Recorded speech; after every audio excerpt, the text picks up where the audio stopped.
Hey YouTube, this is Magician34, and I've got an awesome deck for you. This is one of my favorite pet decks, and I've rebuilt it, reimagined it a little bit, and thought it'd be cool to share it with you. It is Fabled. If you've watched my channel for any length of time, you've probably known that I've built this more than a couple of times. I really enjoy it. First off, we start with 3 copies of Fabled Grimro, because she is basically the living heart and soul of Fableds. Next up, we have Fabled Kushano. This guy, if Grimmer was the heart and soul, he's like the brain. I mean, he pretty much has to be. The object, you only run one, but you got to get him into your grave because he is always that repeating source of discard a Fabled, discard a Fabled. And he's a tuner, so he likes to get back into the grave after sinking. And yes, we are sinking. Yeah, it's that thing you used to do before you Xyz summoned. Yeah, that one. And speaking of things you'd really like to discard, we have 3 copies of Fabled Cruce. She's awesome. She's basically Monster Reborn if she gets discarded, which is awesome. And it's discarded in any way, of course, because Fables like to be discarded as costs. It has to be for a level 4 or lower, but you can easily get back your level 4 Synchros, which we have a number of in this deck because it's Fabled. So she's quite good. We're running 1 copy of Ganesha just because it's a 3-star that we can pitch and use. We can Xyz with it, and we can sync with it, but more often than not, you're probably going to end up Xyzing when you use it. It too is kind of a search target. Now here's the one that raises a couple of eyebrows. It's Fabled Luri. But remember, we got that nice little 3-star tuner that likes to come back by discarding cards. I found myself Grimrowing for this guy quite a bit. And he also helps you make Formula Synchron, so he's actually surprisingly useful, and I've never dead drawn him yet, actually, which is kind of surprising, but yeah, there you go. Never judge a card just by first appearances. We're also running 1 copy of Fabled Cerebral. Similar reasoning, Grimro helps you tailor make your situation. This deck kind of goes off in one turn. And so this little 2-star pitch and special summon it tuner is pretty handy for that reason. We're running 2 copies of Fabled Catsith. You pitch it and it blows up a face-up card, as simple as that, and it's also a 1-star tuner, which is pretty handy. We have 1 copy of Fabled Raven. Search him when you need him, and obviously he pitches and changes his level, gets bigger, yada yada. Probably know what Fabled Raven does by now. 1 copy of Fabled Chawa. He pitches a Fabled, special summon himself, yada yada. Alright, and on to the not-so-fabled stuff. We have 2 copies of Tour Guide from the Underworld. She's really awesome in this deck. She can go and get Kushano, or another copy of herself, or, of course, what is probably her most well-known target, Sangan. And Sangan gets almost everything in the deck, so Sangan's really nice. Another dark monster in this deck, which is relevant in just a minute if you hadn't already guessed, is Snipe Hunter.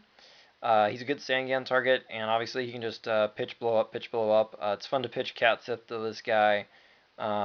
He's quite useful. You don't want to run too many because I found that he kind of jams up in your hand a little bit, but he's definitely a very nice card for Fabled for all the obvious reasons.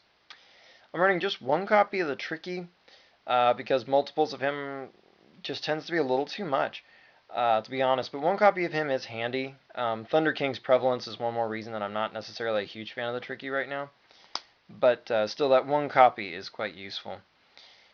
We have 1 copy of BLS because we got plenty of dark and light stuff, and this guy's just a bomb anytime, anywhere. We have 1 copy of Chaos Sorcerer for similar reasonings. And no, guys, 1 Chaos Sorcerer and 1 BLS does not make a deck automatically a Chaos deck. These are 2 cards as essentially a splash.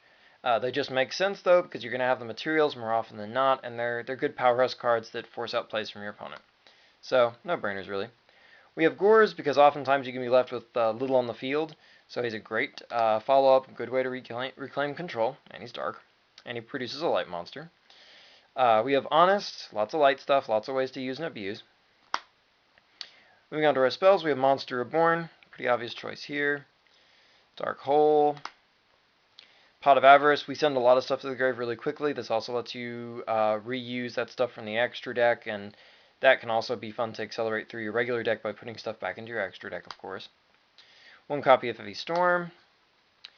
We're running 2 copies of MST. These back rows are not necessarily our friends. We got plenty of tuners, so Mind Control is a good choice. It's also a great way to get around Thunder King, because Thunder King can be bad for this deck. We have 2 copies of Monster Reincarnation, which is an amazing card for this deck. I cannot praise it enough. I used to run Beckoning Light, but honestly, every time I drew it, pretty much without fail, I was sitting there asking myself, why are you not Monster Reincarnation? Just the spell speed of this pretty much says it all, and you don't always want to discard your whole hand. So Monster Reincarnation is stunning. It sets off your Fabled and gets back another one like Grimrow, so you can repeat abuse it. Mainly because of Thunder King, we're actually running one copy of Dark Core. But Dark Core can also get rid of virtually any other threat, and it discards, so it triggers your Fableds. And the cool thing is it gets around all those things that are destruction negations, things like Zen mains and whatnot. This just completely gets around it because all it does is it banishes them. So it's a good one-of removal card. We're still running card destruction. Play it cautiously, but it can be a very good card. We have one copy of Gates of Darkworld. That's right, just one. Removing things from the grave is not necessarily a good call in this deck. Remember, we're running 3 copies of Cruz, and we also have Kushano. But played judiciously, it can be good, and we've also got one reason in our extra deck to kind of run this too. So we do run one copy. It's just another discard out, basically. We're running 2 copies of Raigeki Break. Pretty obvious Fabled choice here. Good control card, good pitch engine. 2 copies of Karma Cut, a good anti-meta card. Very good at burning through stuff, stopping strategies. And Divine Wrath, because it negates anywhere. It's basically Herald of Orange Light, but it works with any deck, and Fableds love to discard. So enough said there. It's also a good way to stop, say, Thunder King. All your traps actually work well on Thunder King, which is nice. And as far as the extra deck goes, real quick, we're running one copy of Valkyrus. This guy is very good, and obviously he can do some really cool tricks. All your Fableds will essentially be Fiends as long as you've got Kushano in the grave, because Kushano can pitch them, and then he'll be a Fiend in your hand, which you can pitch for him. Then we've got one copy of Scrap Dragon. We have one copy of Black Rose Dragon. I know it's kind of hard to see it, but there it is. It's Black Rose Dragon. 7 is one of the levels you go for a lot. We have Ancient Sacred Wyvern. Pretty obvious choice there too, and Ancient Sacred really likes Honest. This guy can go get your field spell, because field spells are getting a little more prominent. Ancient Fairy Dragon can be another good 7-star target, especially if you need to hunker into defense mode, and sometimes you really need that special summon ability of his. So overall, this guy's actually quite useful, and don't forget that he's light, so leaving him in attack mode if you have Honest in hand is an option. We have Gaia Knight basically because he's your best 6-star target that you can get in this deck. One copy of Fabled Dragine, very good when your hand is light, which is often. One copy of Catastor. Yeah, we got one copy of Thunder Unicorn. You might want to look this guy up on Yu-Gi-Oh! Wiki, but basically this guy made the cut because a lot of your tuners are actually beasts. This guy's pretty easy to make, and he can take down, especially in this deck where you can put a lot of monsters on the field, he can kill almost anything in combat.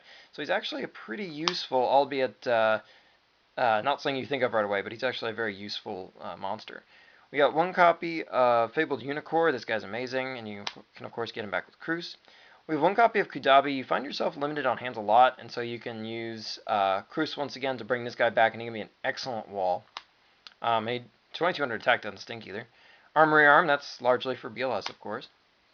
Formula Synchron, Zen mains, and Leviair, because getting your stuff that's been removed back can be good, and we do have ways to remove things. So anyway, that is my most recent Fabled deck. Pilot it for casual, and I promise you it won't let you down. It's a pretty fun deck. It makes you make some tough decisions. It's a real thinker deck, but if you like a little bit of challenge in your casual decks, then Fables are hard to beat for that. So until next time, like, comment, subscribe, and check out my channel for more cool gaming content.